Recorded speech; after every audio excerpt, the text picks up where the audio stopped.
Thank you Lord sa lakas na binibigay mo sa amin sa pang-araw-araw. Yan. At nakakaya namin to. Bibigyan namin ng time yung sarili namin para makapag-exercise. Let's go! Day 118 na tayo. Maintain naman natin 6 speed lang. Let's go!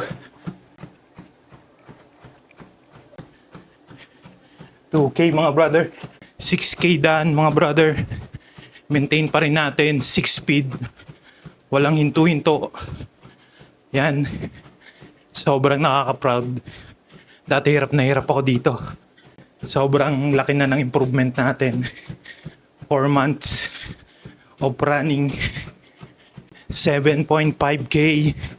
Last 500 meters. Let's go! 8K done. Grabe. Kinaya natin mga brother. Walang hinto. Maintain sa speed. 6 speed.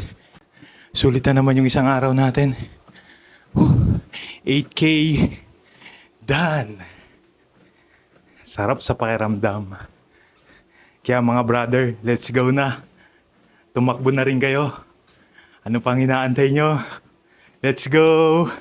And always take good care of yourself mga brother. Bye-bye.